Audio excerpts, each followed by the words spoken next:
e nós vamos, então, dar início ao nosso convidado aqui, né, a palestra dele, e a gente tem que dizer, eu já disse uma vez, mas repito, professor Carlos Alberto Fará, nós ficamos muito felizes por você aceitar o nosso convite, porque a sua importância é grande no cenário, nós sabemos que a sua formação é uma formação extremamente importante para nós, tem uma ligação com a Pontifícia Universidade Católica também do Paraná, né? E fez mestrado de Linguística aqui em São Paulo, e foi para a University of California, Salford, etc.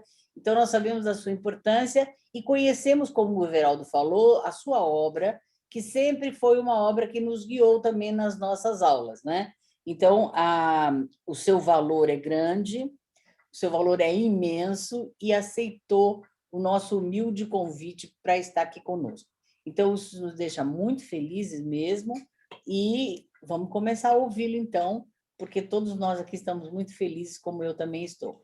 Então, alguns aqui você já conhece, né, professor? O Ronaldo você conhece, a Nancy você conhece algumas pessoas aqui, mas vocês que não conhecem vai ficar conhecendo hoje e agradecemos demais mesmo a sua presença. Muito obrigada. Ok, Neuza, agradeço as tuas palavras de apresentação, cumprimento a todos que estão acompanhando esse evento e agradeço muito, muito mesmo o convite que você me fez, muito honroso para estar aqui participando desse encontro do grupo de pesquisa em historiografia da língua portuguesa e espero trazer alguma contribuição aos estudos e às reflexões que vocês estão fazendo. O que eu vou apresentar é um relato ainda muito inicial de uma investigação de historiografia linguística que eu venho fazendo como parte de um projeto maior que estou desenvolvendo junto com o professor Francisco Eduardo Vieira, da Universidade Federal da Paraíba, no interior do nosso grupo de pesquisa, que é o HGEL, Historiografia, Gramática e Ensino de Línguas. O projeto maior é uma investigação historiográfica de alguns temas de sintaxe geral e do seu surgimento e desenvolvimento na gramaticografia da língua portuguesa. E, nesse sentido, vale ressaltar, pelo título que eu propus a vocês, eu estou lá mergulhado no século XVIII, ou talvez perdido lá no meio do século XVIII, mas o século XVIII é particularmente muito interessante no que diz respeito à doutrina gramatical. É um século eminentemente francês, né? Os principais doutrinadores estavam vinculados diretamente à gramaticografia da língua francesa. Bastaria aqui lembrar os dois grandes responsáveis pela intensa e extensa discussão gramatical constante dos verbetes da própria enciclopédia, né? O César de Marsay e o Nicolas Bosé. E aos dois, é importante acrescentar vários autores de gramáticas do francês, como o Claude Bouffier, o Gabriel Girard, o Noël de Vailly e o Etienne Bonneau de Codillac. Todos, de um modo ou de outro, formuladores e divulgadores de importantes inovações doutrinais em matéria de gramática. E é preciso destacar também, assim, para a gente entender o raciocínio que eu quero desenvolver aqui, que o século XVIII foi um momento histórico em que predominou uma postura epistemológica fortemente empirista.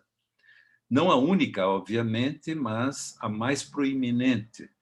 E ela, evidentemente, teve repercussão direta nos estudos gramaticais. Talvez a melhor prova desse predomínio de uma postura epistemológica fortemente empirista seja o próprio grande empreendimento intelectual do período, que foi a produção, coordenada por Diderot e d'Alembert, da enciclopédia, né? O Dicionário Razoado das Ciências, das Artes e dos Ofícios, trabalho que durou 20 anos e que inclui inúmeros verbetes especificamente de gramática, né? No discurso preliminar, o texto que apresenta esse monumental empreendimento, o d'Alembert, logo no início, a propósito, né, num comentário a propósito do conhecimento humano, ele condena a teoria das ideias inatas, né, portanto, está descartando aqui a tradição cartesiana, e resume sem citar diretamente, mas é óbvia a referência, os princípios formulados pelo John Locke no seu livro Ensaio sobre o Entendimento Humano, de 1690. Nesse livro, Locke assume que o conhecimento nos vem basicamente dos sentidos, e os chamados conhecimentos diretos, e da ação da mente sobre esses conhecimentos diretos, os chamados conhecimentos reflexivos. É exatamente isso que o D'Alembert traz para o seu texto no discurso preliminar à enciclopédia. A filosofia do John Locke é, por assim dizer, o ponto de síntese de toda a epistemologia empirista desenvolvida desde a elaboração de Francis Bacon no primeiro quarto do século XVII. Ambos mereceram de D'Alembert, o Locke e o Bacon, na sequência do discurso preliminar, muitíssimos elogios, deixando bem claro o comprometimento de base dos enciclopedistas com o empirismo.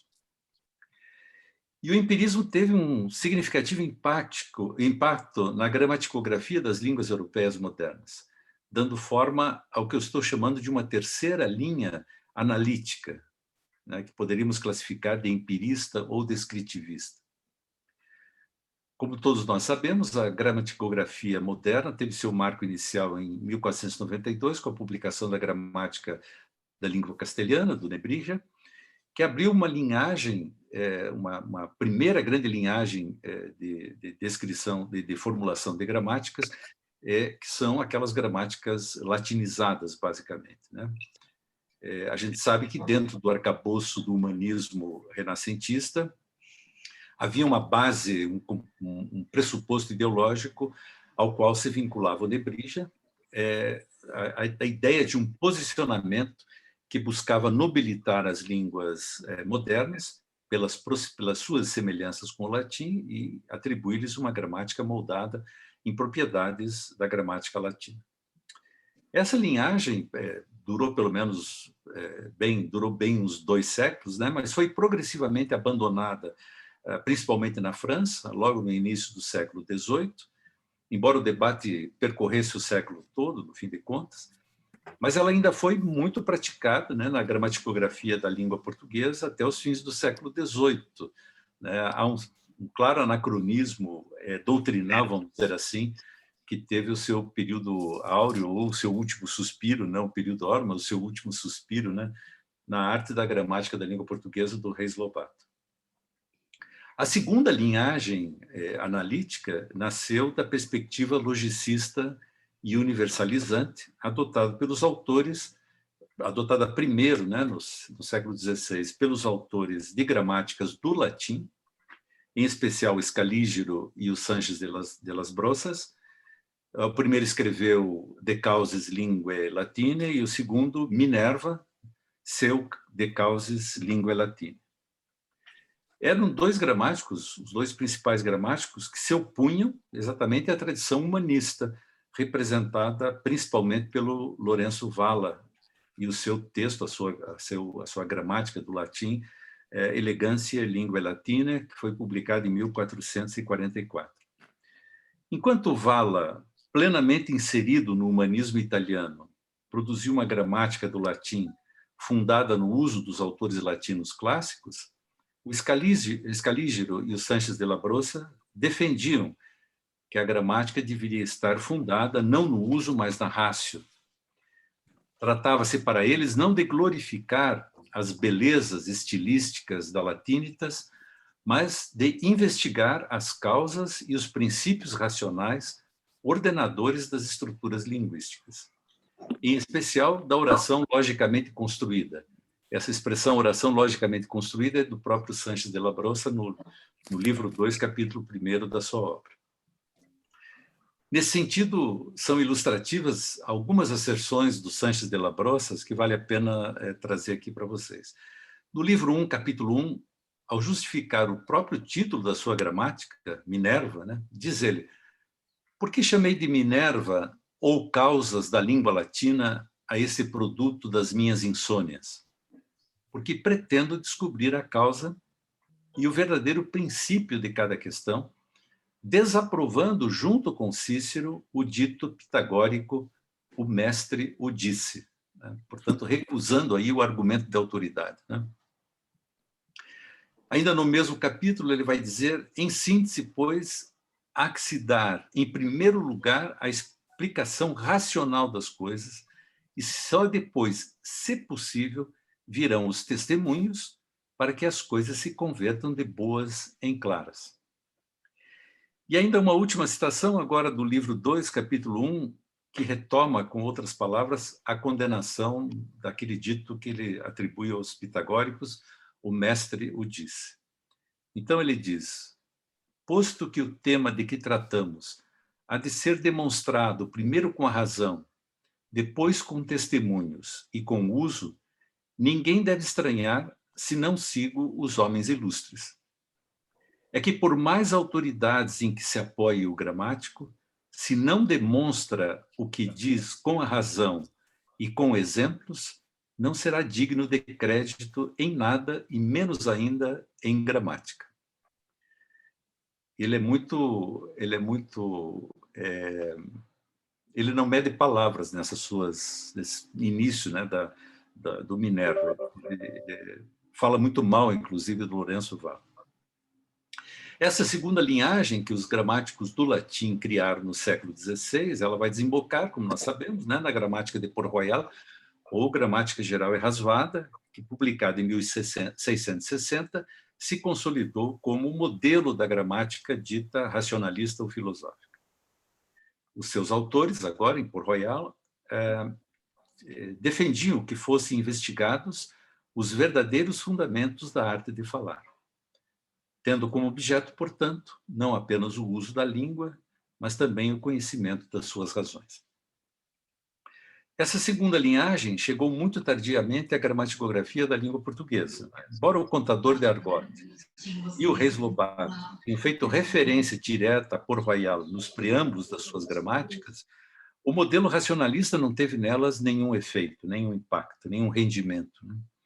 Eram ainda, basicamente, gramáticas latinizadas.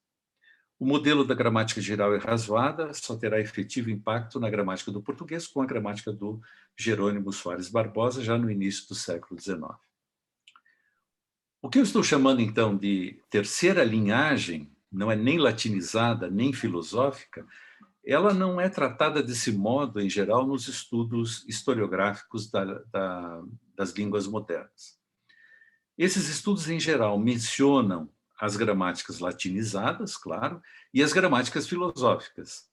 No entanto, eu acredito que nós temos de incorporar essa terceira linhagem aos nossos estudos historiográficos para poder dar conta de vários eventos importantes da gramaticografia do século XVIII e que repercutiram para além do seu tempo e que não estão cobertas nem pela linhagem latinizada, nem pela linhagem filosófica. Essa tendência empirista ou descritivista, ela aparece na gramaticografia francesa já no início do século XVIII. E o seu primeiro defensor publica a sua gramática em 1709, que é o Claude Buffier. E a gramática é a gramática francesa sobre um plano novo para tornar os princípios mais claros e a prática mais cômoda. Né? Um título bastante longo, como era comum à época.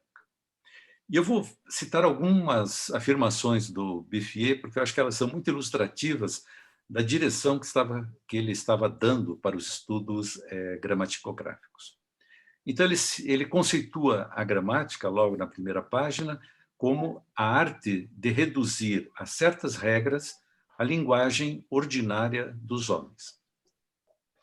O foco da gramática, diz ele, deve ser o uso, a língua como ela é. São expressões dele, né? A língua como ela é. Por isso ele critica os gramáticos que quiseram aplicar, palavras dele, o que era próprio de uma língua a uma outra língua inteiramente diferente. Você já percebe de que ele está falando aí, contra que ele está falando. Né?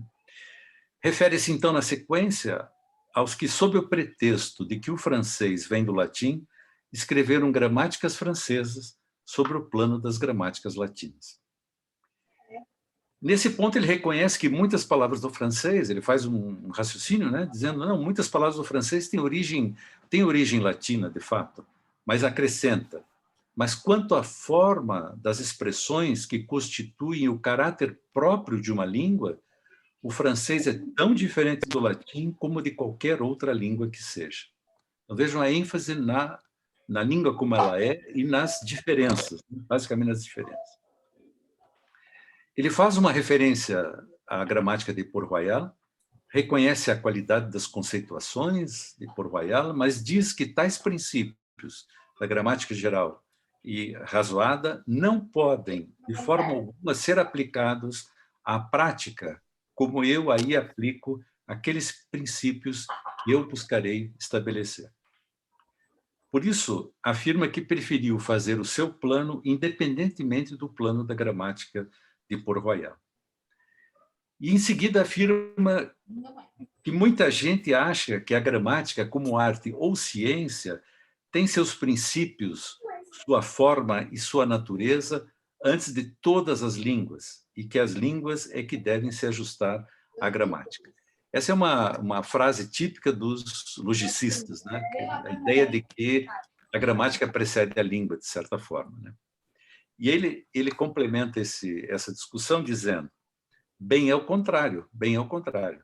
Cabe essencialmente à gramática se ajustar às línguas para as quais é feita, e das quais não é, por assim dizer, mais que a testemunha e a análise. As línguas não foram feitas para a gramática, mas a gramática para as línguas. Trata-se, portanto, de uma perspectiva claramente empirista, descritivista, com foco nas diferenças e nos usos, e, portanto, contra a adoção de um modelo gramatical latino para descrever o francês. Estão aí já claramente condenadas as gramáticas latinizadas no início do século XVIII. Ainda no prefácio, o Buffier diz que seu objetivo é expor os princípios da nossa língua em conformidade com o uso atual. E ele não nega que haja pontos de convergência entre todas as línguas. Ele aceita, portanto, de certa forma, uma perspectiva generalista. Aliás, o século XVIII vai caminhando em direção a isso, né? Os gramáticos sempre vão dizer: existe uma gramática universal e uma gramática particular. E o grande drama daqueles que trabalham com isso é saber como juntar as duas coisas, né? Eu acho que o século XVIII não conseguiu em nenhum momento uma formulação suficientemente razoável de acoplar o particular ao universal, né? Porque eles trabalhavam ao mesmo tempo com a diversidade de línguas, a qual eles atribuíam até o adjetivo a infinita diversidade das línguas, com a questão do que seria comum a todas as línguas, o que seria universal. O Buffier diz que existe alguma coisa geral, né? Ele diz: não, existe alguma coisa geral, mas essa ordem natural dada às línguas pela ordem do pensamento é muito simples, né? Ele reduz isso a poucas linhas. É muito simples e muda pelos diversos usos das línguas particulares, né? Esse era o grande drama dos pensadores do século XVIII, né? Como dar conta do fato de que a coisa é universal, mas se realiza de forma tão diversa nas línguas. E daí ele diz: é muito simples, essa coisa é muito simples. De fato, os primeiros elementos de todas as línguas se reduzem às expressões que significam, primeiro, o sujeito do qual se fala; segundo, o que se afirma dele; e terceiro, as circunstâncias de um e de outro. Mas como cada língua tem suas maneiras particulares e variam ao infinito para expressar cada uma dessas coisas, é preciso olhar as línguas como um conjunto de expressões que o acaso ou a fantasia estabeleceu singularmente entre um determinado número de pessoas ou uma determinada nação. Portanto, veja, aqui está: as línguas variam ao infinito e são um conjunto de expressões. É fácil de lembrar, quer dizer, pulando vários séculos, que o descritivismo americano vai dizer exatamente isso, né? As línguas variam ao infinito e as línguas são um conjunto de expressões. Não que seja citação direta do Buffier, né? Mas uma ideia que o descritivismo vai ter que carregar à medida em que ele assume que tem que trabalhar com a língua como ela é, né? E que o uso prevalece sobre a ratio. E ainda na página 10, o Buffier vai afirmar: o mesmo se deve dizer sobre o uso que é a regra de uma língua. Esse uso tem seu domínio independentemente da razão. Desse modo, a razão nada tem propriamente a fazer em relação a uma língua, a não ser estudá-la e ensiná-la tal qual ela é, ou de criar um meio de ensiná-la, de aprendê-la tal qual ela é. Estudar a língua tal qual ela é. Né? Um slogan claramente empirista. E no velho embate rácio-uso, o Bouffier claramente põe o uso em primeiríssimo plano. Né? E mais do que isso, né? Vai dizer, Port Royal, tudo muito bonito lá em Port Royal, mas a razão não tem nada a dizer sobre o uso. Né? E na página 11, ele diz que um plano justo e verdadeiro de gramática deve apenas fornecer as regras que possam reduzir os modos de falar usados na língua. Muito disso que eu reproduzi aqui das primeiras páginas da gramática do Bouffier, vamos encontrar quase ipsis literis, 60 anos depois, na gramática do Dumarsais, que foi publicada póstumamente em 1769, Lógica e Princípios de Gramática. O Dumarsais, do mesmo modo que o Bouffier, criticava os gramáticos que seguiam, na expressão dele, o método latino, e, ao mesmo tempo, defendia que a gramática de uma língua nunca deveria ser regulada pelas formas da gramática de outra língua, e que as regras de uma língua, só desta mesma língua, deveriam ser tomadas. Né? Aqui são as palavras do Dumarsais, que são praticamente as mesmas do Bouffier, 60 anos antes.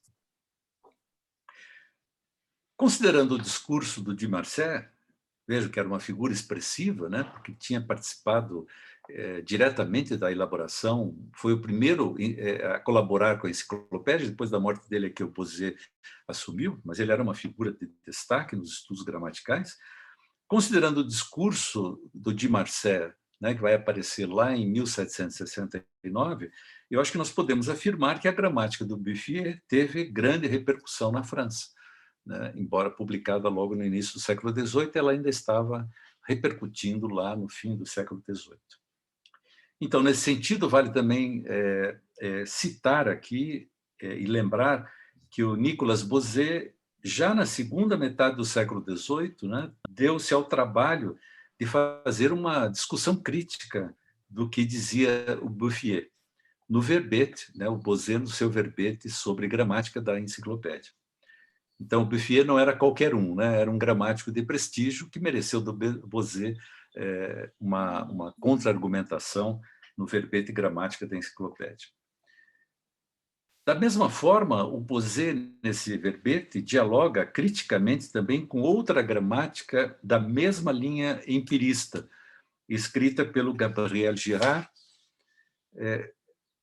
logo depois, né? Então, já vou comentar do Gabriel Girard, mas são dois gramáticos que mereceram ser referenciados e debatidos pelo grande pensador da teoria gramatical exposta na enciclopédia, o que me parece sinalizar o impacto de ambas no pensamento gramatical francês do século XVIII. O Girard publicou a sua gramática, Os Verdadeiros Princípios da Língua Francesa, ou A Palavra Reduzida em Método conforme as Leis do Uso. Ele publicou a sua gramática em 1747, quase 40 anos depois da gramática do Bouffier. E nela aparece com todas as letras a afirmação de que cada língua tem seu próprio gênio. Né? É o período, então, esse meio do século XVIII, em que essa figura aparece com todas as letras, a figura do gênio da língua. Né? Então, ele diz, cada língua tem seu próprio gênio e os gramáticos devem conhecer bem a sua natureza. O foco do Girard é também o uso dos polidos, dos que cultivam a arte da fala. Então, ele vai dizer, é diferente do Bouffier, né? Não discutiu essa questão, mas o Girard vai dizer, aprende-se a língua na corte e na capital. Corte e capital. Não se trata, portanto, do uso das pessoas grosseiras e ignorantes. Expressão dele, grosseiras e ignorantes. Ainda expressões dele. O bas peuple de Paris, não se trata dessas pessoas. Não se trata das pessoas das províncias, que não estiveram nem em Paris nem na corte. E nem se trata dos falantes de patois. Se trata, portanto, da fala, da língua, da corte e da capital, as duas coisas, né? Ele segue aqui diretamente a doutrina formulada pelo Quintiliano na sua obra Instituição Oratória, publicada em 95 da nossa era, né? O Quintiliano, depois de dizer que o uso é o mais seguro mestre do falar, ele vai qualificar a sua afirmação, asseverando que não é qualquer uso que servirá de referência, mas o consenso dos eruditos. É bom registrar, en passant, né, que desde a descoberta do manuscrito dessa obra do Quintiliano, no século XV, o seu texto era uma referência constante na gramaticografia das línguas modernas, principalmente nesse debate rácio-uso, né? O Girard, por outro lado, vai repetir a tópica do gênio próprio da língua em vários pontos da sua gramática. Faz uma primeira classificação tipológica das línguas, é muito curioso isso, né? Talvez o primeiro a propor uma classificação tipológica, e ele distingue línguas analógicas das línguas transpositivas, das línguas mistas. Que seriam as analógicas? As que seguem a ordem natural, sujeito, verbo, objeto, tem artigos e não tem casos. É o exemplo, o francês e o italiano. As transpositivas, a ordem é livre, tem casos e não tem artigos, o latim e o russo. E as mistas têm artigo e casos, é o caso do grego. São os exemplos dele também, né? E o Girard conceitua a gramática como a arte de ensinar metodicamente tudo o que o uso introduziu e autorizou na língua, seja para falar, seja para escrever corretamente. E diz que a gramática, palavras dele, deve formar suas definições sobre a natureza das coisas, tirar seus preceitos da prática e do próprio gênio da língua, que ela trate sobretudo de evitar o perigo comum, que é adaptar as línguas análogas o que só convém às transpositivas. Ou seja, não peguem coisas do latim para aplicar ao francês, né?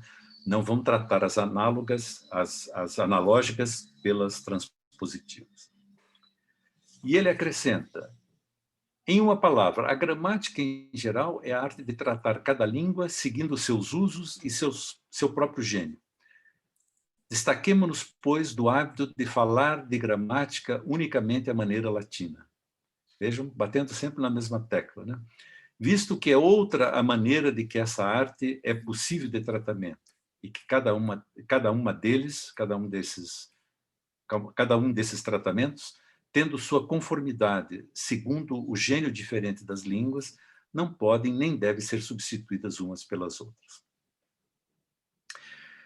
Há muito que investigar, eu acho, ainda, nos estudos gramaticais que vieram depois da gramática do Girard, em especial analisar o trabalho do Noël de Vailly, que depois vai ser citado pelos nossos gramáticos, né?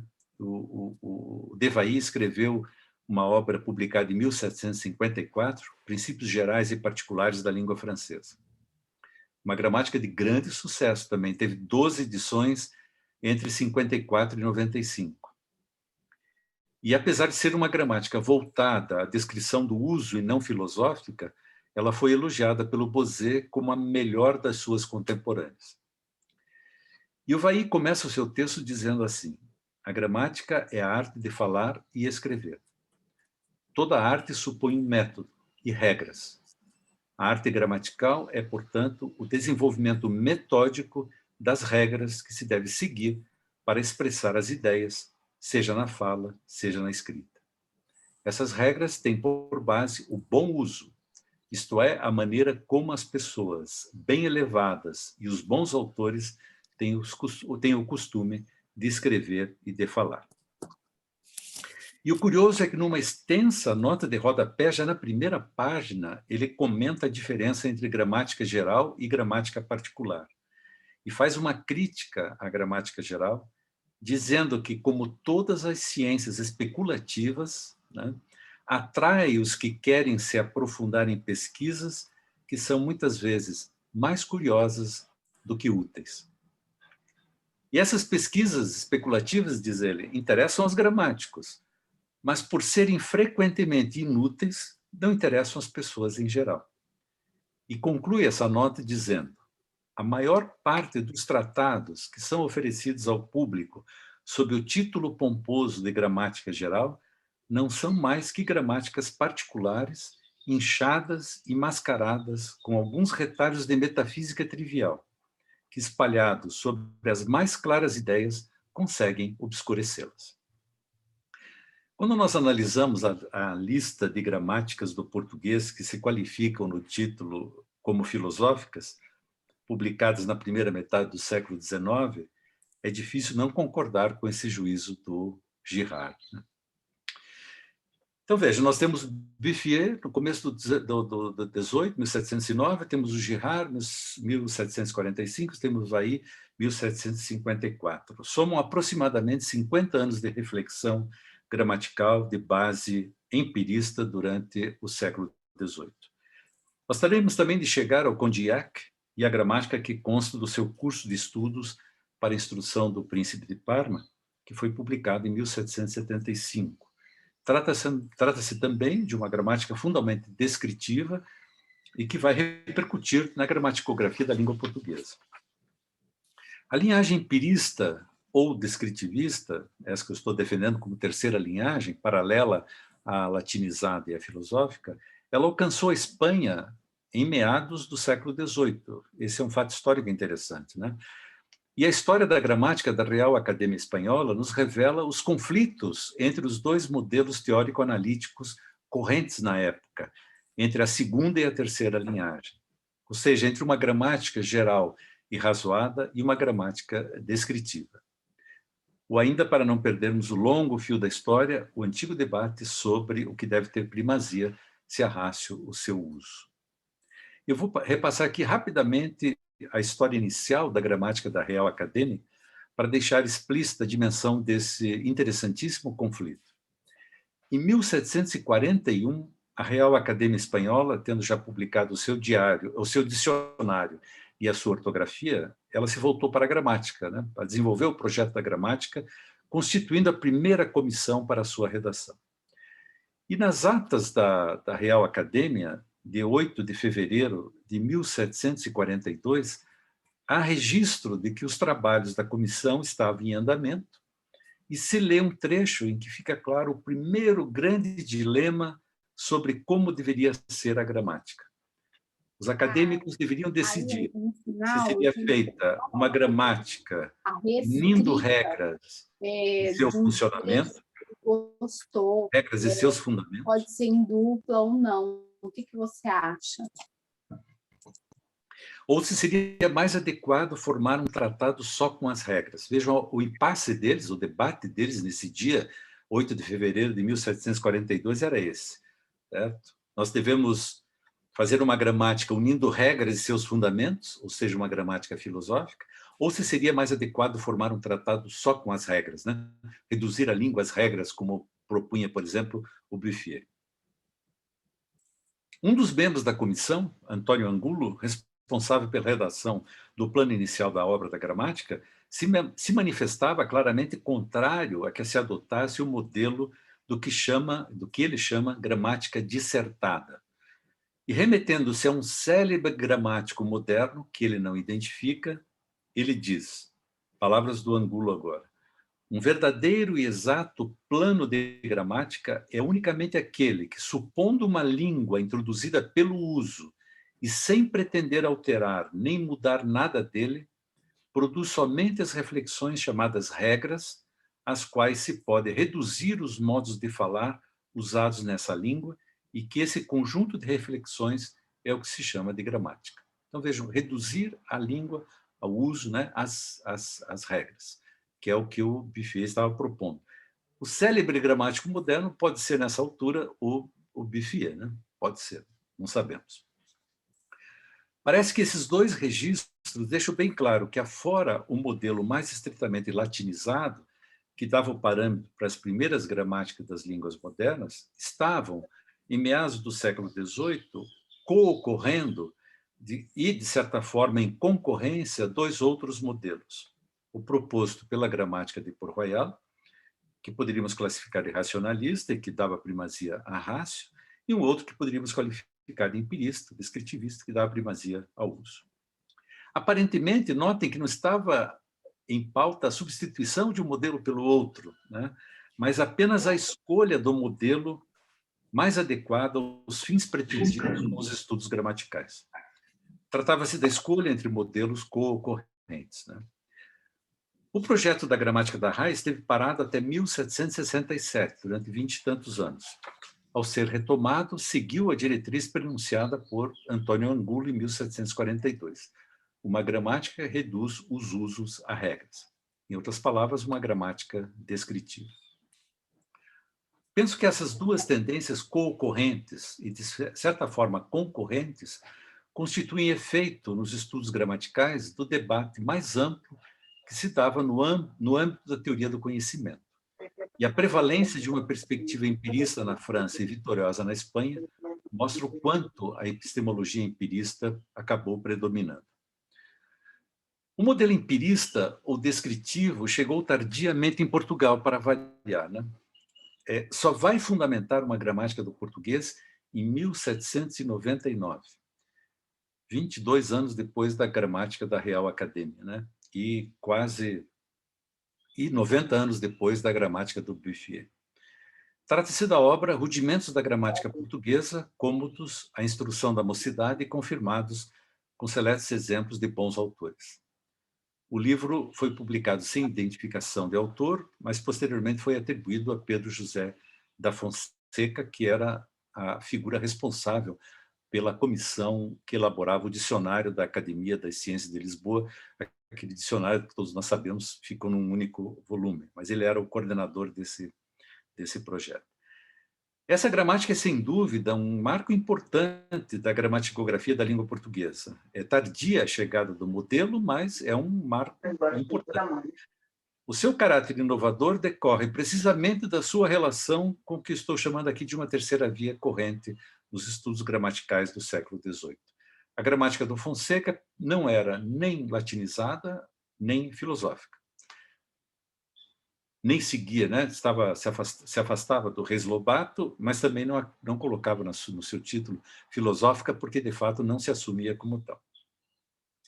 É curioso observar, por conta dessa minha hipótese, dos vínculos da gramática da Real Academia e da gramática do Pedro José da Fonseca, com a tradição empirista criada, então, no século XVIII na França. O Pedro José da Fonseca cita no prólogo da sua um trecho da gramática do de Marsay, vejam lá, em que o de Marsay critica os gramáticos e seguiu o modelo latino, aquilo a que eu fiz referência anteriormente, né? Que eram praticamente as mesmas palavras do Bouffier.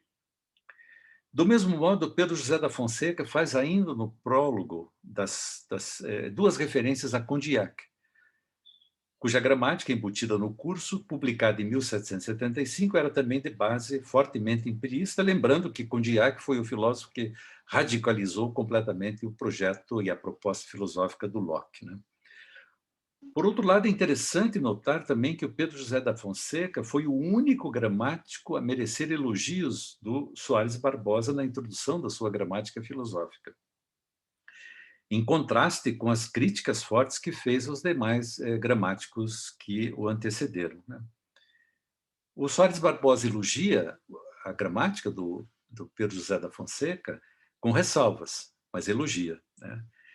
Destacou positivamente o seu trabalho dentre os demais gramáticos como alguém que emendou, essa palavra do Soares Barbosa, né, emendou grande parte dos defeitos das gramáticas anteriores.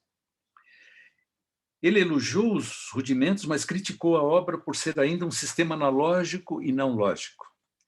É bom lembrar nesse ponto que Soares Barbosa, ainda na introdução à sua gramática filosófica, distingue exatamente a gramática geral da gramática particular, como era a tradição nesse período e como era forte exatamente naqueles que se declaravam gramáticos filosóficos. E o Soares Barbosa diz que qualquer delas, a geral ou a particular, pode ser prática e rudimentária ou filosófica e razoável. No primeiro caso estão as gramáticas que não vão além das observações e regras práticas, constituindo sistemas analógicos. Aqui, de ordinário, se reduzem quase todas as gramáticas vulgares, nas palavras do Soares Barbosa. E ele conclui, então, dizendo: toda gramática particular e rudimentária, para ser verdadeira e exata nas suas definições, simples nas suas regras, certa nas suas analogias, curta nas suas anomalias, e assim fácil para ser entendida e compreendida dos principiantes, deve ter por fundamento a gramática geral e razoada. E é esta base, exatamente porque não tem esse fundamento na gramática geral e razoada, que ele critica, então, essa base da sua crítica ao Pedro José da Fonseca.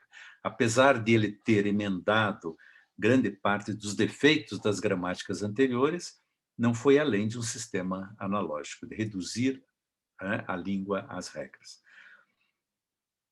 Curiosamente, e fez isso, segundo Soares Barbosa, porque seguiu muito de perto a gramática da Real Academia, publicada em 1771. Curiosamente, o Pedro José da Fonseca não faz em nenhum momento do seu trabalho referência à gramática da Real Academia. No entanto, alguns indicadores dessa sua filiação, dessa sua proximidade ao modelo da Real Academia.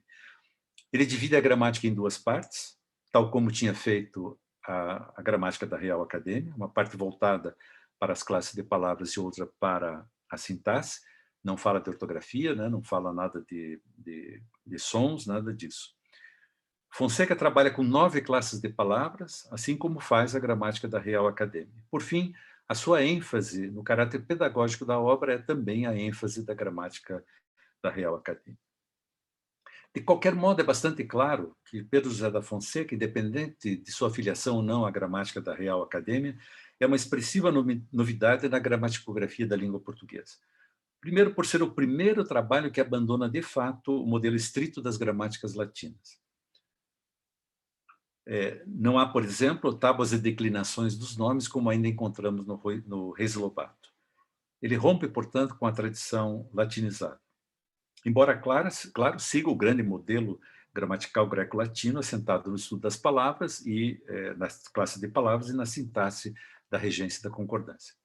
Interessante lembrar nesse ponto que mesmo a primeira gramática da língua portuguesa, que incluiu o adjetivo filosófica no seu título, aquela escrita por Bernardo de Lima Melo Bacelar e publicada em 1783, não passou de uma gramática latinizada, elementar, né? Uma gramática latinizada elementar, e não seguiu, de fato, os preceitos da gramática filosófica e razoada. Talvez exatamente por isso que o Soares Barbosa nem mencione ele entre os gramáticos que mereceram crítica, né? Outro aspecto inovador de Fonseca é a sua abonação dos fatos e regras com exemplos literários, retirados de autores dos séculos XVI e XVII. É o primeiro gramático da língua portuguesa a fazer isso. E, para realizar tal propósito, ele se beneficiou do amplo estudo dos textos literários pregressos que ele fez para desenvolver os seus trabalhos lexicográficos. Já na redação da planta do Dicionário da Academia, ele escreveu que apresentou, né, a sua disposição de operar uma seleção lexical escrupulosa com base num corpus extenso de abonações. E faz o mesmo com seu trabalho gramatical, como está, aliás, informado no próprio título dos Rudimentos, que são confirmados com seletos exemplos de bons autores. Por fim, a sua gramática é fundamentalmente descritiva. Em vários momentos faz referência ao uso como supremo legislador. Claro, há um capítulo sobre barbarismos e solecismos, em que, como não podia deixar de ser, ele se mostra mais diretamente normativo, mas o conjunto é sobriamente descritivo. Ao falar de sintaxe, por exemplo, ele diz: essa sintaxe, construção ou ordem consiste na união, encadeamento ou estrutura das palavras e frases, conforme às leis do uso e ao gênio particular de cada uma das línguas. Então está aí, né, o uso e o gênio particular. Esses elementos todos singularizam Pedro José da Fonseca na história da gramática da língua portuguesa. Ao mesmo tempo, o colocam numa terceira via analítica, insisto, como já afirmei, né? Ele não faz uma gramática latinizada, mas também não segue a tendência das gramáticas filosóficas. Também a gramática da Real Academia, que segundo o Soares Barbosa é o modelo do Fonseca, também ela não é latinizada e também ela não é filosófica. A única diferença entre as duas é que o Fonseca abona as suas regras com exemplos de autores clássicos, o que a gramática da Real Academia não faz, né? Os exemplos da gramática da Real Academia são todos inventados. Atitude descritivista, então, chegando aqui aos meus arremates, né? A atitude descritivista, fundada numa concepção empirista do conhecimento, terá diferentes configurações teóricas durante os séculos seguintes. Né? Fundada, portanto, no século XVIII, como uma expressiva manifestação na gramaticografia do português com a gramática do Pedro José da Fonseca, essa tendência vai ainda reaparecer sob diferentes roupagens no caminhar da carruagem gramatical. Aí, né? A língua, como conjunto de expressões, que estava lá no Bouffier, será reconfigurada na análise de constituintes imediatos do estruturalismo americano. Era um dogma de fé no estruturalismo americano, que você tinha que organizar um conjunto de expressões para poder começar a análise da língua, né? O gênio da língua será reconfigurado na teoria da língua como um sistema autônomo, né, do estruturalismo europeu.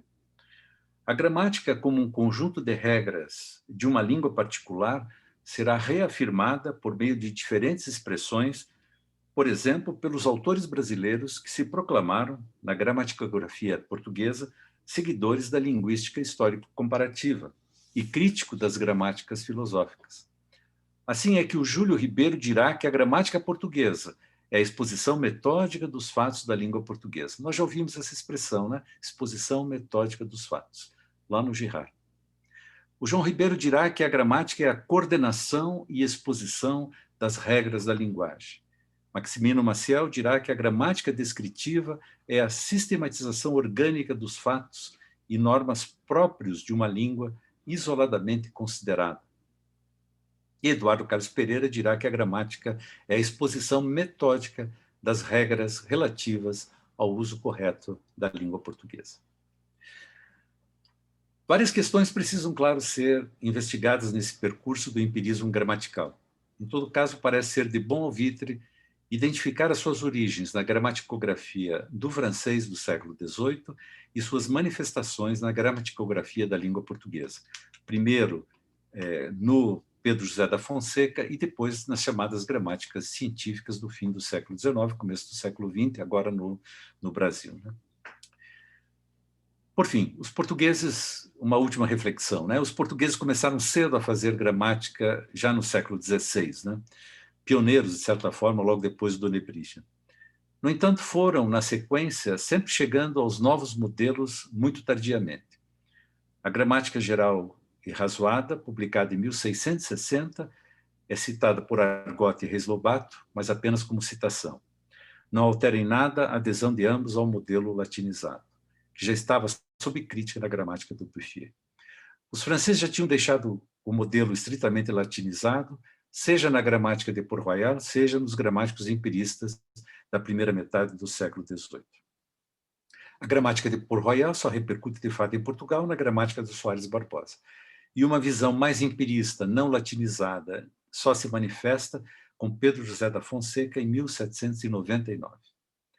É só um registro de como as coisas parecem demorar tanto a chegar em Portugal. Muito obrigado pela atenção de vocês. Então, a gente, infelizmente, não pode bater palma, mas a gente tem um recursozinho aqui que mostra para você que eu estou batendo palma e que tem muita gente batendo palma para você, porque você, de fato, fez aqui para nós uma explanação excelente e você apresentou para a gente um estudo muito rico, né, Faraco? Muito abrangente e buscou fonte das gramáticas do seu nascimento em vários momentos aí que foram muito importantes para nós, para a gente ir acrescentando cada um dos autores que nós não tínhamos nem conhecido, né? Eu, pelo menos, não conhecia um deles aí. Então, a gente agradece mais uma vez e eu pergunto para nossos amigos aqui se tem alguma pergunta para o professor Faraco, porque ele me disse que ele poderia responder algumas inquietações que vocês tivessem, que ele estaria à disposição para isso. Então, eu pergunto se vocês querem perguntar alguma coisa para ele.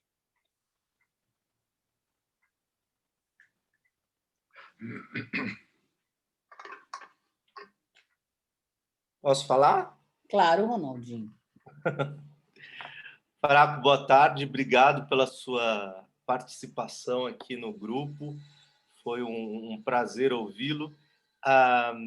Não é exatamente uma pergunta, mas são duas coisas que eu fiquei pensando enquanto eu te ouvia, e eu queria um pouco ouvir sua opinião. Na verdade, não é nem um questionamento nem nada, é mais uma troca de ideia, enfim, né? Porque me parece que essa questão entre os racionalistas e os empiristas, de novo, ela é uma nova formulação, claro, de acordo com a sua época, mas a gente pode pensar novamente na questão clássica da analogia e da anomalia, né? Numa outra versão, vamos dizer assim, de acordo com a sua época. Essa era uma colocação que eu queria fazer. E uma outra é mais uma curiosidade de como que você tentaria, talvez, ou opinaria sobre essa distinção entre a tradição espanhola e a tradição portuguesa um pouco. Você, em vários momentos, você apontou essa questão. Como é que você talvez arriscaria uma explicação para essa distinção? Eu sei que em vários momentos você tocou um pouquinho nessa questão, mas talvez só para ficar um pouco como uma síntese um pouco dessa questão. Mais uma vez, obrigado pela sua participação. Parabéns pela palestra. Muito obrigado, Ronaldo. Sim, trazer de volta a questão da analogia e da anomalia, eu acho que é sempre bom, né? Porque quando você observa o movimento do pêndulo, é isso que você vê, né? Ou a ênfase ao infinito, ou a ênfase ao universal, né? O universal seria o analógico, né? E o infinito seria as anomalias, né? Existem autores, o Bosé, inclusive, chega a dizer que os falantes fazem coisas absurdas, né? No uso, né? Que o uso foge muito daquilo que seria uma estipulação universal, né? Portanto, o uso é anômalo, né? Ele produz anomalias, ele produz diferenças ao infinito. Então, acho que é interessante trazer isso e a gente sempre explorar esses... Uma coisa que me fascina muito é explorar esses grandes eixos que atravessam o tempo, né? E que vão e voltam sob formulações diferentes.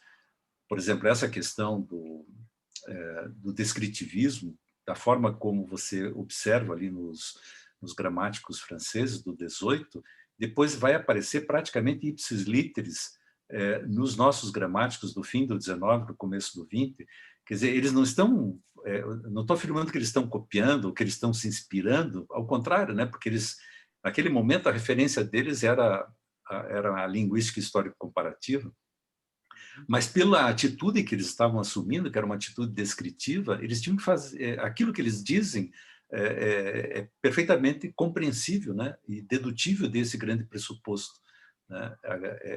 A gramática é um método de exposição das regras da língua, etc., né? Então, eu acho essas coisas realmente fascinantes. E quando você pega lá o Quintiliano, que dava os 4 critérios, né? Ele diz o uso é o melhor mestre, não qualquer uso, mas o uso é o melhor mestre, mas ele também arrola, né? Além do uso, ele arrola também a ratio, arrola também as autoridades, né? Portanto, o modelo gramatical, os escritores, né? como referência.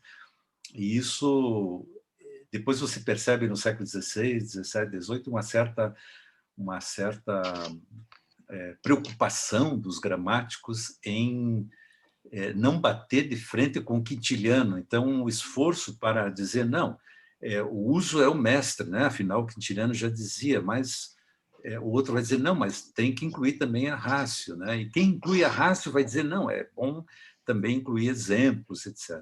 Então, há uma busca aí de um certo equilíbrio frente ao Quintiliano, né?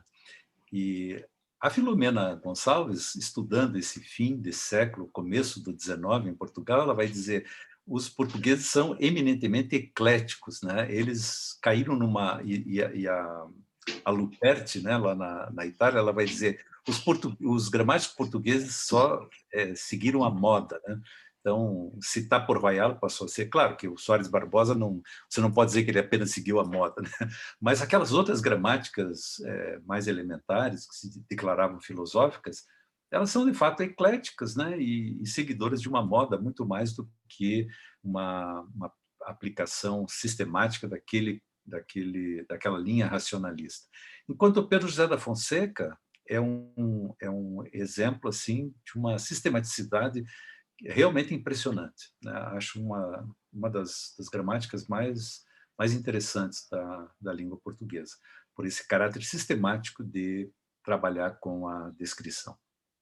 E aí voltamos à tua segunda questão, né? Eu realmente não tenho muita condição de, além daquilo que eu detectei, né? Quer dizer, eu trabalhei com a primeira edição da gramática da Real Academia, porque justamente eu queria ver se o Soares Barbosa tinha razão no que ele dizia, né, a respeito do Pedro José da Fonseca, porque o Fonseca não cita a gramática da RAI em nenhum momento, né, para te dar uma pista de que ele leu, de que ele utilizou como referência. Claro, o conteúdo sugere. Mas, então, eu trabalhei só com essa edição, não acompanhei as demais, então não sei te dizer assim do impacto da relação, vamos dizer assim, né? Acho que essa era a tua questão, entre a gramaticografia do espanhol e a gramaticografia do português. De qualquer forma, o que a gente observa no 18 é um impacto grande da gramaticografia do francês, tanto na Espanha quanto em Portugal, né? Se não em substância, no caso de Portugal, pelo menos como dizer, olha, nós conhecemos, né? Está aí o Port Royal, citado pelo Argot e pelo Reis Lobato. Aliás, o Buffier também citado pelo Reis Lobato, né? O que é extremamente curioso. O professor Faraco, eu queria fazer uma consideração aqui e perguntar a sua posição. Porque quando se fala nessas aquisições das gramáticas por Espanha e Portugal, nós temos aí uma conquista da América pelos dois, né?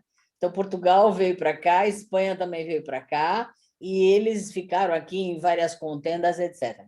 E aconteceu alguma coisa nessas políticas linguísticas aí que fez com que, me parece, né, estou levantando uma questão, me parece que os brasileiros eles foram muito mais irreverentes nessa conquista, né? Porque na conquista da língua nossa, com uma gramática nossa e com um dizer eu sou português com modalidade brasileira.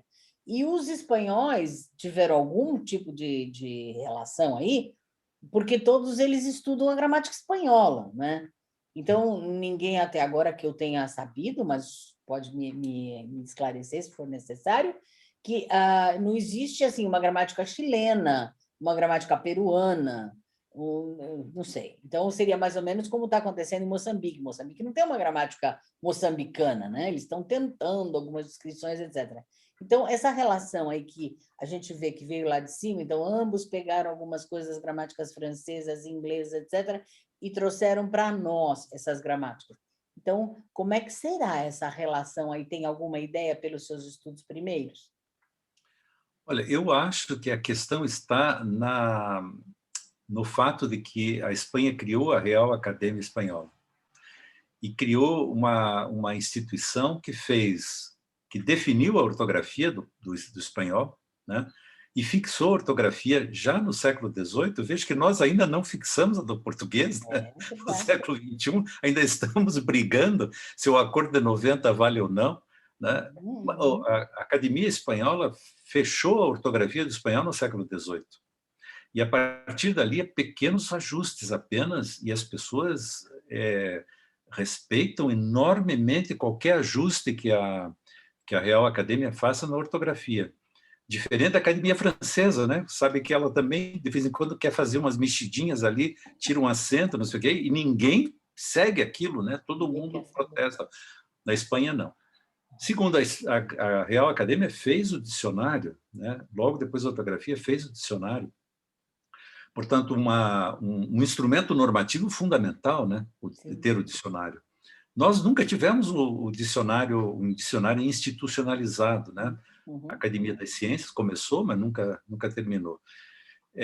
E a Real Academia fez a gramática, né? Bem ou mal, lá está uma gramática descritiva. Ela não é, digamos assim, normativa explicitamente, mas ela é normativa, né? Na medida em que ela descreve um determinado modelo de língua.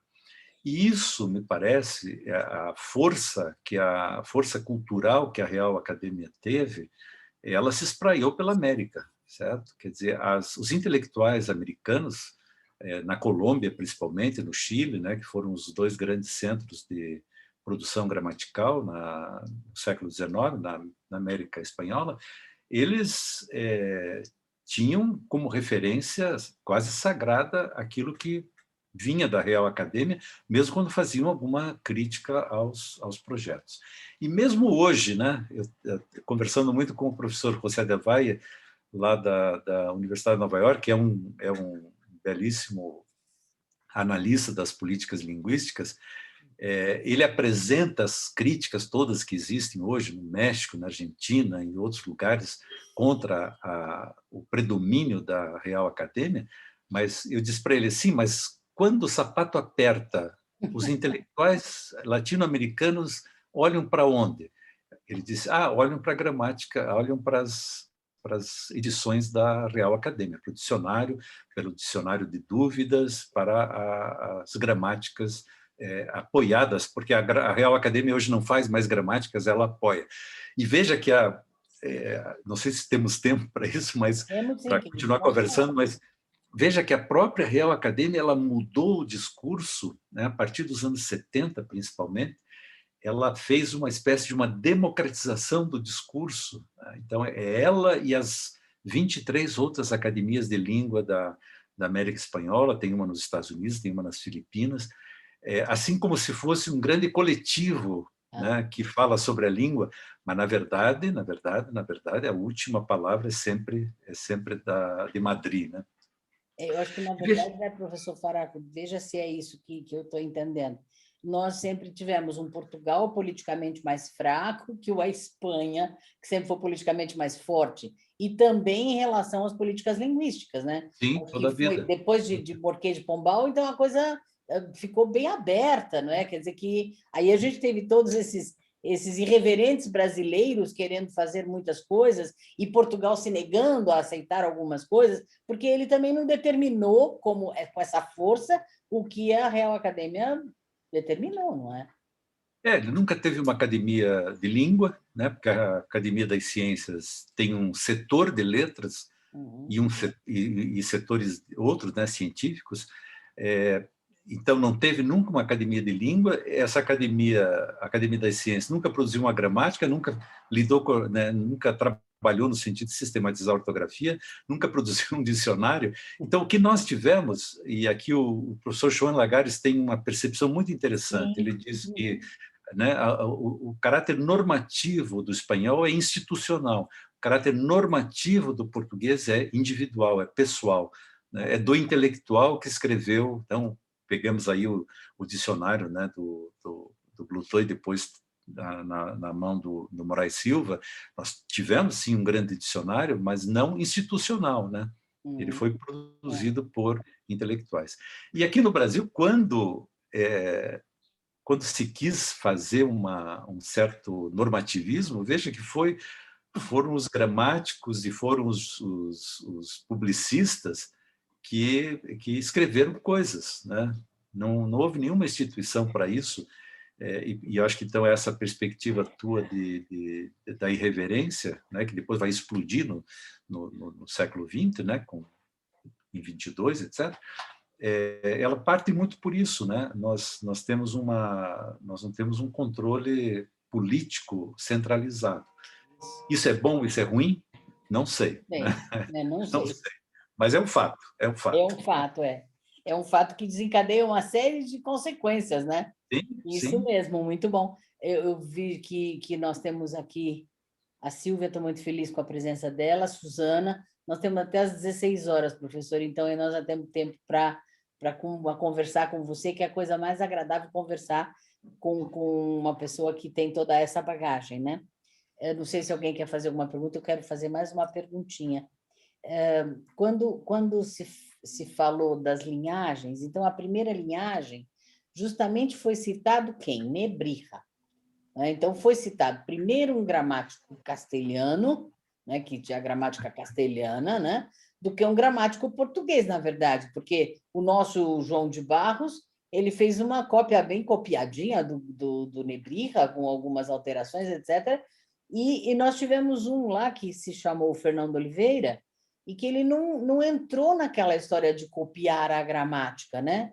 Então, eu queria saber um pouquinho assim, como é que você vê, professor Faraco, o João de Barros e como é que você vê o Fernando Oliveira em relação ao Nebrija, por exemplo, que é toda a tradição? Veja, a Espanha tem um problema que Portugal não teve, né? O problema da Espanha ainda hoje existe e ainda hoje não está resolvido, que é vários reinos, né, que se reúnem ali, né, naquele processo da luta contra os mouros.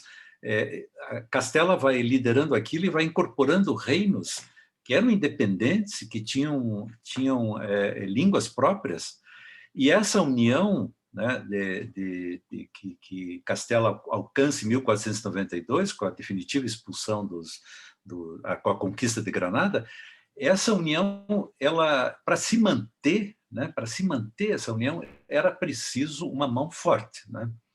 E essa mão forte, o governo de Isabel I exerceu, e essa questão atravessou a história da Espanha e até hoje é um problema, né? Até hoje é um problema.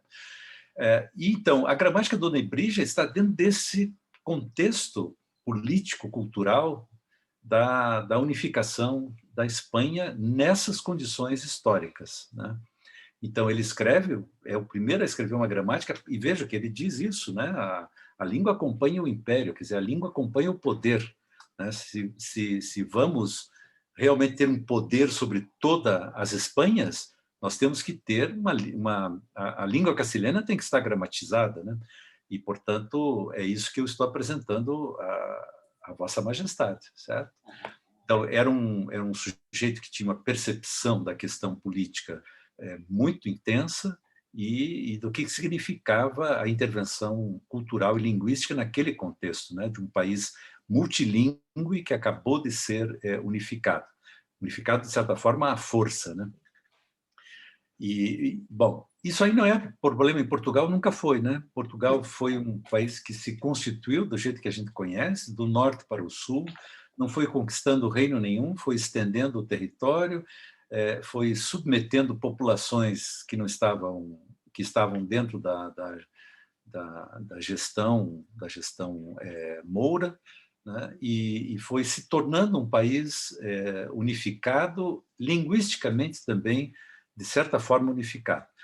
Claro, havia lá as comunidades de falantes de hebraico, né? de cultores do hebraico, havia os falantes de árabe, havia falantes de outras variedades neolatinas, mas nada com a força política que, por exemplo, um catalão tinha, ou um aragonês tinha, ou um galego tinha, né? Então, esse é um problema Portugal não teve uma questão da língua, né? Assim como teve a Espanha, como teve a França, como teve a Itália. Então, um país latino tranquilo, que não teve uma questão da língua. Então, os dois gramáticos, na verdade, se você observar, as gramáticas nascem encomendas pedagógicas, no fundo, né? E eu costumo fazer até uma brincadeira, são gramáticas de salão, né? O Fernando de Oliveira era professor lá do filho do nobre, e o João de Barros também era professor, né? E é nessa condição que eles escrevem uma gramática muito mais para organizar, talvez, o seu ensino, né? Do que vinculada à questão política. Claro que há frases, né? No Fernando de Oliveira, há frases que mostram que ele tinha uma percepção política, mas não era um fator relevante naquele momento, né? A percepção dele não tinha repercussão social, né? Tanto que ele não ofereceram ao rei, né? O rei nem tomou conhecimento da existência daquelas gramáticas, né? E veja que o João de Barro era um homem da corte, né? Era um sujeito que foi, inclusive, chefe da Casa das Índias e tudo, mas nem isso fez com que sua gramática adquirisse a força política que a gramática do Nebrija adquiriu. E quando você pega a discussão da escrita da gramática da Real Academia, lá estão eles falando do Nebrija outra vez, né? Tomando o Nebrija como referência, etc. Então, uma gramática que era um monumento para a cultura linguística da Espanha. Enquanto o Fernão de Oliveira, por exemplo, ninguém falava dele, né? Depois ele foi reeditado só no século XIX. O João de Barro, não, ele foi mencionado aqui ou ali, mas é muito diferente, eu acho, realmente, a conjuntura histórico-política da Espanha de 1492 e a conjuntura de Portugal ali no 1536, 1540. Muito bom. Pessoal, vamos lá. Olha lá, o Everaldo quer falar com o Eu gostaria. Obrigado, Nezinha. Professor, muito obrigado pela sua fala, muito elucidativa, assim, um conhecimento invejável, muito gostoso de ouvir, sempre prazeroso, de verdade. Eu gostaria de pegar um gancho assim na sua fala, também na fala do Ronaldo, para fazer uma pergunta na tentativa de entender a questão como é que ela está hoje. O senhor falou, por exemplo, de eixos, né, que perpassam a história dos estudos gramaticais e tal, e sempre questões, de certa forma, polêmicas que se mantêm, e elas se repetem, se reformam e estão sempre presentes por aí. O Ronaldo, por exemplo, falou da questão da analogia, da anomalia e tal, em outros momentos da primazia da escrita sobre a oralidade e vice-versa. E eu gostaria de saber, assim, na sua opinião hoje, de acordo com seus estudos, na produção gramatical de hoje, qual é a grande questão polêmica que pega hoje? O que está sendo discutido hoje? Quais são os polos que norteiam a produção gramatical hoje? Olha, Everaldo, eu diria que o velho drama rácio-uso continua aí presente e de forma aguda, né? Não apenas crônica e aguda, né? Veja que a gramática gerativa, o que ela é, né? Ela é uma gramática da primazia da ratio, né? De uma ratio biológica, né? Porque, veja, no século, lá com o Sanches de Labrosas, com Escalígero, depois com Prohayal, o que era a universalidade? A universalidade do pensamento, né? O pensamento é universal, a expressão do pensamento há de ser pela gramática, a gramática há de ter pontos universais. Esse era o raciocínio deles, né? Agora, o Chomsky faz a mesma coisa, de certa forma, mas radicalizando essa questão, tirando do pensamento o fundamento e colocando na estrutura do cérebro, né? Então, o cérebro tem uma estrutura e é essa estrutura que diz como uma língua humana pode ser, né? E toda a diversidade vai decorrer dessa universalidade que está dada e desenhada pelo cérebro. Então, eu acho que a tradição de ratio está aí dada, né? Pela tradição gerativa, e veja que ela continua forte, né? Eu fui aluno do Carlos Franck na década de 70, e o Carlos Franck, naquele período, dizia assim: a gramática gerativa só subsiste pelo marketing do MIT. Veja, isso dito em 1978, antes das conferências de Manágua, né? E antes da teoria dos princípios e parâmetros. Depois o próprio Franck acabou fazendo, ele e o Hilário, uma belíssima análise gerativa dos pronomes do bielês, né? que é a língua que o Hilário fala. Mas, enfim, naquele período, né, ele dizia isso, ele achava que o Chomsky estava esgotado. Na verdade, o Chomsky deu uma volta por cima, adquiriu fôlego, está aí com 90 e tantos anos ainda dizendo coisas, e aqui no Brasil, uma corrente fortíssima, né, de gerativistas trabalhando aí lá em Porto Alegre, aqui em Curitiba, em São Paulo, no Rio, em vários lugares, em Brasília, a gramática gerativa está muito forte. E do lado da gramática gerativa, os funcionalistas, né? As gramáticas funcionalistas, eu diria que elas têm o uso como referência, né?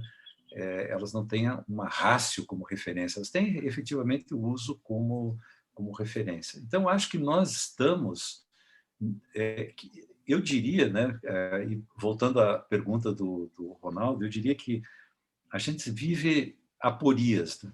Aporias, efetivamente. Não há forma de resolver essa questão. Estou dizendo isso assim, quando eu olho os gerativos trabalhando febrilmente e os funcionalistas trabalhando febrilmente, e ambos se recusando, né, um recusando o outro, né, eu vejo que nós não temos, até hoje, uma possibilidade de unificação de uma doutrina gramatical que aproxime ratio e uso, né, o uso e ratio. Então, nós vivemos nessa aporia e eu acho que os dois polos estão, no caso do Brasil, os dois polos estão extremamente vigorosos, né? Verdade. Obrigado, professor. Mais alguém queira fazer alguma perguntinha? Ainda tem tempo. Silvia, coloca alguma coisa ali no bate-papo para a gente. Quer se manifestar, Silvinha? Silvia Inês Cornelian? Posso? Pode ser. Diga, Boa tarde diga. a todos. Que prazer enorme, né? De novo ficar com o professor Faraco. Então, assim, não, só lembrando que tem uns fios aí de representatividade em relação dos brasileiros em relação aos portugueses e dos latino-americanos em relação à Espanha, né? Uma coisa que me ficou marcada, que eu coloquei aqui no chat, né, é que quando a gente vai para os países latino-americanos, né, eles têm, claro, diferenças entre si, ironias, brincadeiras e críticas, né, das peculiaridades do espanhol, mas todos eles têm uma reverência muito grande em relação à metrópole, né? Quase que vamos dizer assim, uma subserviência, sei lá, alguma coisa assim. E eu me lembrei que o último congresso de língua espanhola que teve em Buenos Aires, o rei veio. Certo. Foi uma loucura, porque tem essa aura ainda, né, de que existe uma metrópole a quem eles se remetem e tal. E que no Brasil nós não temos isso. Eu não sei como é que é em Moçambique, Angola e tal, mas no Brasil, né, nós temos toda uma relação ambígua, né, com Portugal, né? De crítica, de ironia, de gozação, mas também de afetividade e tal, né? Então, tem essas questões aí culturais que estão, vamos dizer, dentro toda essa mistura, né? Então, é isso. É isso, Silvia. Prazer em te ver aí. E o teu comentário é extremamente pertinente e a experiência que eu tenho tido é exatamente essa, né? Nós temos um contexto intelectual universitário em que a gente reconhece, reconhece, estuda e difunde a literatura portuguesa, por exemplo, coisa que eles não fazem da mesma forma lá, né? E do mesmo tamanho com a literatura brasileira. Esse é um aspecto. Esse aspecto também de que para nós não há uma metrópole, né? A gente sabe que os portugueses que se estabeleceram aqui, etc., mas não temos eles como referência, né, efetiva, assim, que a gente... E eles procuram também, essa é uma atitude política que eles também viram as costas para nós, fazem questão absoluta de virar as costas para nós. Quando eles falam da língua portuguesa, por exemplo, é como se o Brasil não existisse. Certo? Todo o discurso deles, não só do Camões, mas todo o discurso dele, o discurso universitário, inclusive, em muitos aspectos, é assim, é uma língua que é falada em Portugal e falada em África, né? O Brasil não existe, 220 milhões de falantes de português não existem. E eu ouvi já professores portugueses, linguistas, me dizerem assim, ora, por que vocês já não chamam a língua de vocês de brasileiro de uma vez? Né? Não tem nada a ver com a nossa língua. Vamos parar com essa coisa de que vocês falam português, etc. E se você observar as redes sociais, os portugueses sempre falando mal de nós e dizendo que nós não falamos português, que o dia que nós falarmos português não dá para discutir, etc. Então, existe essa mútua incompreensão e, da parte deles, uma recusa, efetivamente, da existência do Brasil, né? Eu sempre digo para eles, vocês, assim, brincando, né, com os colegas portugueses, digo, vocês tirem o Brasil, que língua é essa? Que linguinha é essa que tem 10 milhões de habitantes na Europa? O alemão tem 70 milhões, o italiano tem 60 milhões, o francês tem 60 milhões. Que linguinha é essa de 10 milhões de falantes? Certo? Vocês são a margem da margem. Claro que eles ficam irritadíssimos com essa brincadeira. Mas é esse o espírito. Tanto é esse o espírito que o professor Ivo Castro diz claramente, né? Não existe possibilidade de uma unidade mínima da língua portuguesa mais. É uma família de línguas e pronto, né? E ao contrário da Espanha, né? Ao contrário da América Espanhola, com todas as diferenças que tem, eles entram nesse jogo da unidade na diversidade. Eles entram politicamente e culturalmente, né? E a difusão que eles fazem das literaturas entre eles, a circulação de livros entre eles, o cinema, etc. Nós não, você mal consegue comprar um livro português, né? Mal consegue comprar um livro português, e não existe essa predisposição política de garantir a unidade na diversidade. Eu acho isso uma pena, Tive envolvido aí alguns anos nesses fóruns da CPLP. É uma tristeza, eu acho, porque inclusive eu dizia para o pessoal do Itamaraty, digo, olha, larguem mão de querer fazer promoção junto com Portugal, porque isso é perda de tempo, perda de recurso, perda de energia. Vamos nós fazer a promoção da nossa língua e da nossa cultura. Mas veja, isso não é uma posição pessoal, é por observar que muito diferente da realidade política e cultural do espanhol, o português é uma língua sem pai e sem mãe, né? Sem pai e sem mãe. Daí é o Léo, né? E se diversificando fortemente, né? Eu tenho muita pena disso, né, professor Faraco? Oi, fala, Silvinha. E assim, também não há uma unidade dentro de Portugal, mas também não há o litígio que há na Espanha, né? Com o Basco, por exemplo, né? Sim. Eu me lembro de ter ouvido lá em Dili, no Timor, o reitor da Universidade de Coimbra dizer no microfone, numa abertura de um evento, que a única língua portuguesa bem falada, e que era a língua portuguesa, era de Coimbra. Ou seja, ele deu um tiro no pessoal de Lisboa, no pessoal do Algarve. Eu fiquei estarrecida com aquilo ali, né? Então, entre eles mesmo, quer dizer, né? Que maluquice é essa? Claro que esse não deve ser o pensamento de muita gente, mas é o pensamento de um reitor de uma universidade super antiga, que é a Universidade de Coimbra, né? Então, é bastante preocupante, vamos dizer assim. Sim. Bom, em todo caso, é sempre uma alegria ouvir vocês, né, Faraco? Meu Deus, que delícia. Obrigada, Neuzinha, e equipe por proporcionar isso. Não, isso eu estou proporcionando, não. O grupo está chamando uma pessoa que, para nós, é extremamente importante ouvir, como foi importante ouvir, né? Mas alguém quer falar alguma coisa? Permita-me falar uma coisa. Diga, Marildo. Talvez seja mais um comentário em cima de tudo que já foi abordado, né, pelo Faraco, e eu quero cumprimentar o Faraco pela brilhante exposição. Obrigado. Uma pessoa altamente respeitável, né, no nosso meio linguístico. E, assim, talvez esse posicionamento dos portugueses se devam um pouco à hegemonia, né, com relação à colonização, aquela coisa do domínio, da não aceitação de figurar como inferior aos demais, porque a língua em si, ela é um símbolo de poder, né? Poder político, poder de dominação, tanto é que essa imposição do português de Portugal foi arrastado para os países colonizados, né, como Brasil, Moçambique, né, os países da da África em si, né? E aí, assim, eu queria, ao mesmo tempo, comentar, mas tentar aqui fazer uma pergunta inocente, porque a gente percebe assim que a escola no século XX ela ensinava línguas e naquele momento em que ela ensinava línguas ela transmitia valores como história, cultura, se ocupava do lúdico, né? E depois no século XXI essa contribuição ela foi mais tecnicista e aí transmitia conhecimentos com fins formativos, né?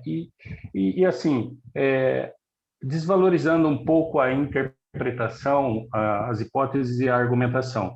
Eu penso que há uma tendência futura, né? E aí aceito pontos divergentes, da literatura passar a ser mais forte do que o próprio ensino da gramática em si, como já parece que vem acontecendo ao longo dos anos, né? De uma certa forma, ela tem sido minimizada, né? E assim, pelo uso popular vulgar, a gente percebe que ela está bem distante de uma formalidade, né?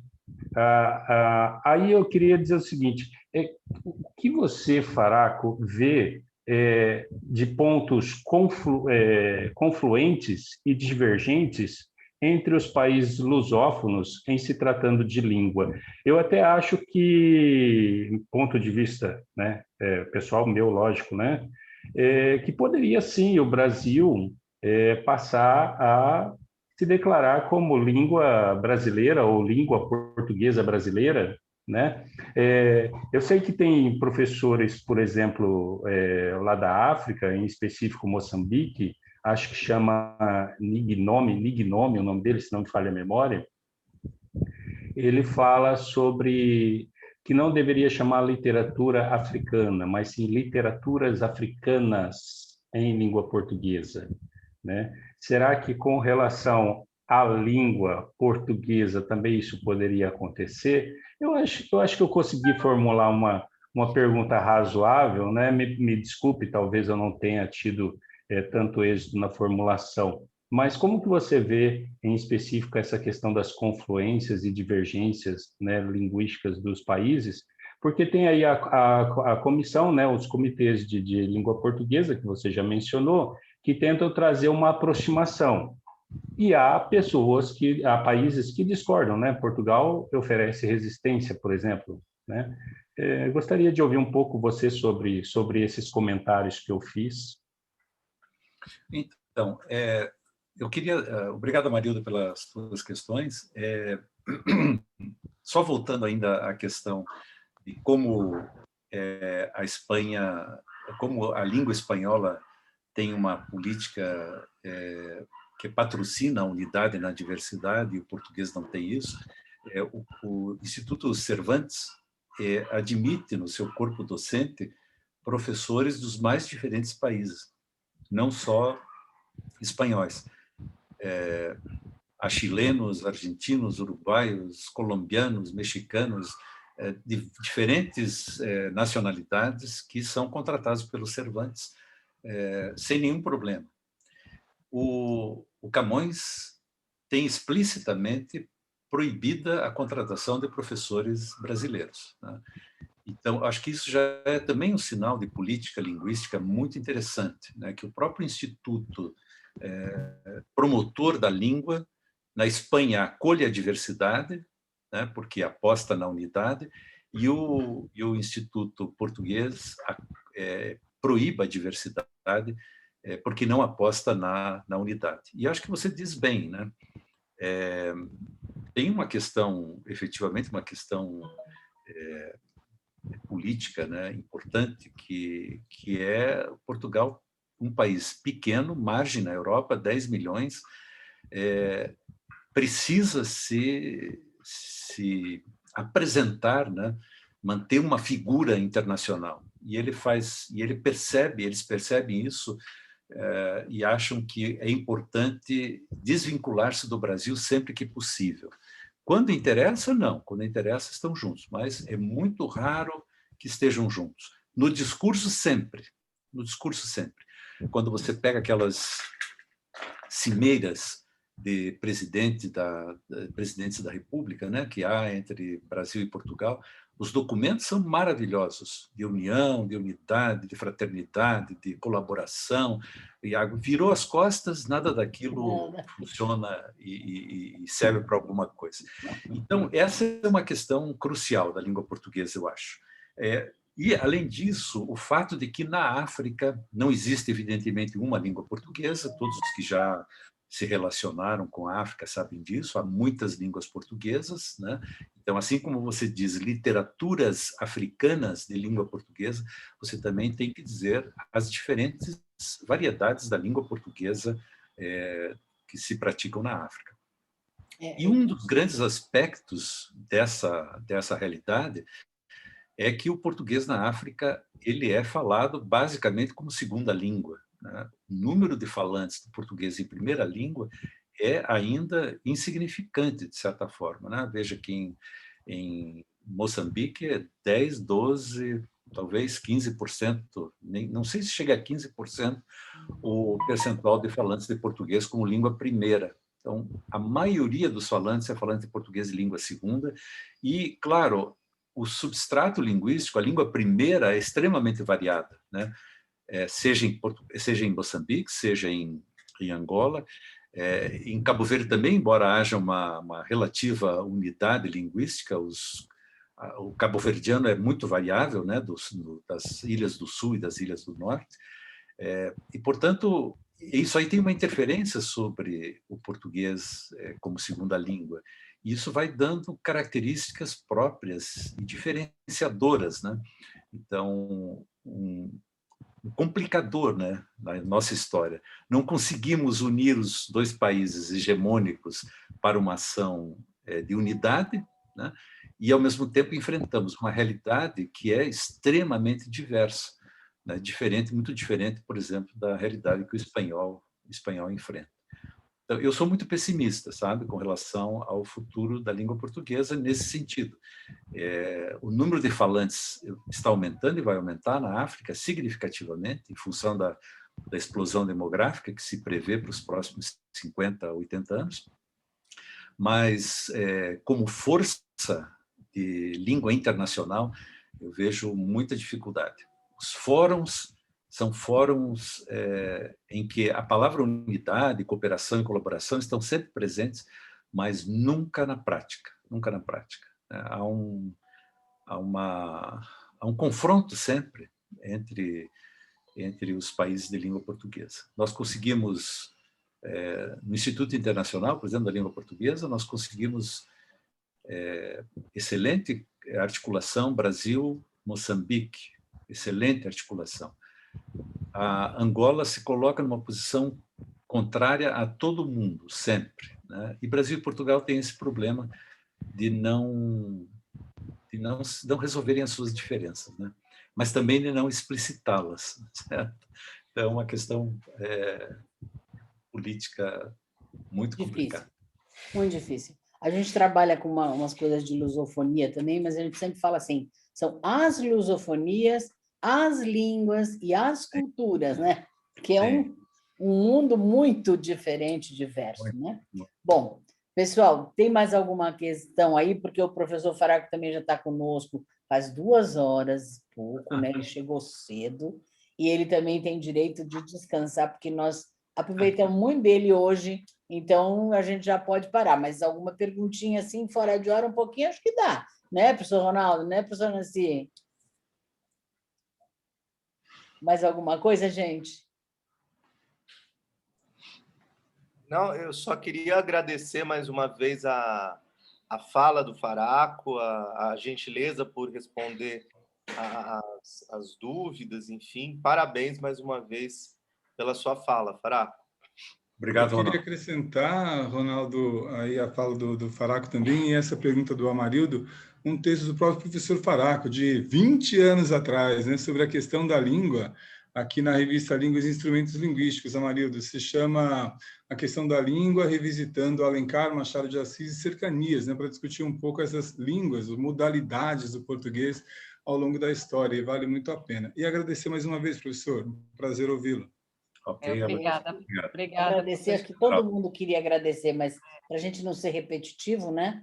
Então, ficamos poucos agradecendo, mas tenha certeza de que todo mundo está muito agradecido, mesmo por você ter perdido esse tempo conosco. E ganho tempo com você mesmo, né? Porque a gente está aqui mesmo para colaborar com você também no que a gente pode, e estamos sempre à sua disposição, e agradecemos muitíssimo mesmo, Faraco, a sua presença, e parabéns pela sua fala, porque foi maravilhosa. Muito obrigado, Neuza. Eu que agradeço muito e repito o agradecimento pelo convite que você me fez. Foi uma grande honra e foi um prazer estar aqui com velhos amigos como a Silvia e o Ronaldo e novos amigos aí como Everaldo, Amarildo e você que é uma colega e companheira de quantos tempos, quantas décadas. Obrigada. É isso mesmo, meu querido. Então, agradecemos mais uma vez e você fique à vontade. Então, eu mando para você um certificado, te interessa? Claro, Você ainda põe linha no Lattes? Você ainda põe linha no Lattes? Pronto. Então, e a tua fala vai estar no canal Neuza Barbosa Bastos no YouTube. Portanto, se você tiver alguém para indicar, você avisa. Tá bom, querido? Muito obrigada. Um grande beijo para você. Um abraço. Tchauzinho, querido. Tchauzinho. O pessoal que está aqui, por exemplo, estou vendo Mônica, que veio aqui, eu agradeço a presença de vocês. Tem muita gente legal que está aqui e que nem é do grupo, e tem gente do grupo que está aqui, então eu acho que foi muito bom vocês estarem aqui, porque sempre prestigia vocês prestigiam o nosso convidado. Então, eu agradeço muito vocês todos que estão aqui. As duas Mônicas, agora eu tenho uma Mônica que é queridíssima, que é a Mônica Penalbert, e tem uma Mônica que começou a ser queridinha agora, porque ela é minha aluna só nesse semestre, por enquanto, né, Mônica? E a Mônica não, a Mônica já é velha conhecida, né? Então é diferente a relação. Silvinha, por exemplo, nossa senhora, nós nascemos quase juntas. Infelizmente, ela é mais nova que eu, mas nós nascemos quase juntas. Academicamente, pelo menos, quase juntas, né, Sil? Prazer enorme, gente. Olha, eu tirei uma foto e mandei para a Neuzinha, tá? Porque nos webinários que eu faço com a Pleps da Espanha, no final a gente tira uma foto. Ah, legal. Então, eu fotografei, aí... Agora, se não quiserem, a gente podem fechar a câmera, eu fotografo de novo. Não tem problema. Tinha que ter avisado para todo mundo abrir a câmera, não ficar tudo fechado, né? Sim, mas acontece que tem a questão de direitos de imagem, eu não tenho dinheiro para pagar, então por isso que eu aviso.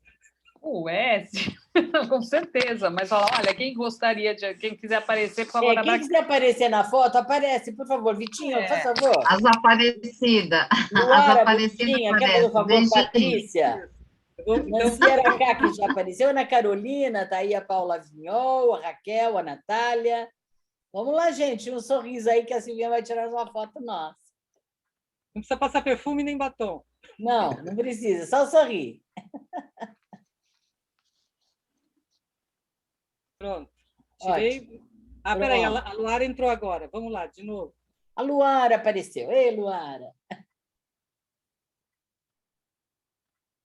Pronto. Mandei tudo para o WhatsApp da Neuzinha.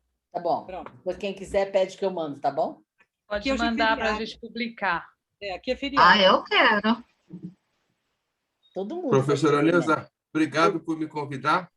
Viu? Fico feliz de poder participar desses encontros. Muito bom para mim, tá bom? Então, tá ótimo, Maria. Eu que agradeço a sua presença aqui, porque, afinal, você é um grande administrador e fica mais difícil ainda aparecer com a gente. Mas eu que agradeço a sua presença e sempre será convidado.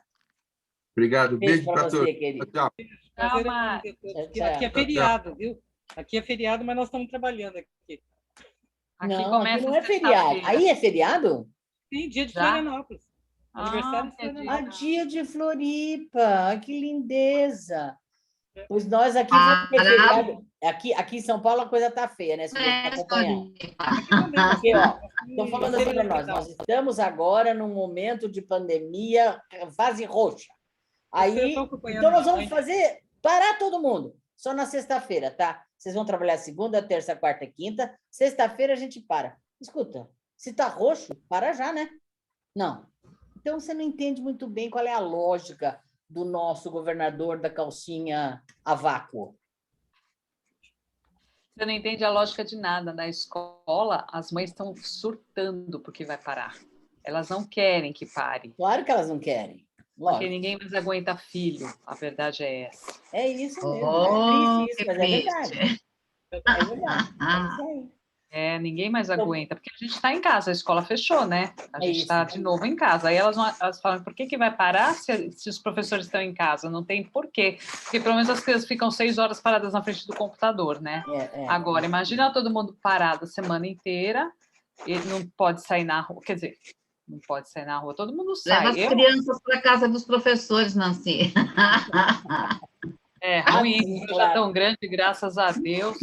Pessoal, olha, ainda há aqui algumas pessoas que não são do grupo, mas também, se elas quiserem ficar no grupo, elas ficam. E eu precisava conversar com quem não estava aqui no começo da reunião. O Marildo estava, ela estava antes até de começar a reunião. Beijo, Florzinha. Eu vou me despedindo, então, tá? Tá bom, meu querido. Abraço para você, obrigada pela Abraço. Até mais. O mestrado da UEMASU presente, Neuzinha. Você viu? Minha aluna, Daiane. Chiquérrimo. Gente, e tem outra também, Ana Carolina. Tem mestrado na UEMASU de letras. Olha que coisa mais chique. Você viu? Novinho. Achei o máximo. Agora eu quero fazer convênio. Ótimo, bora lá. E Oi, nós fomos lá Paty, fazer convênio, né? Não deu certo. Everaldo, meninas e meninos. Oi, Nancy. Nancy dupla.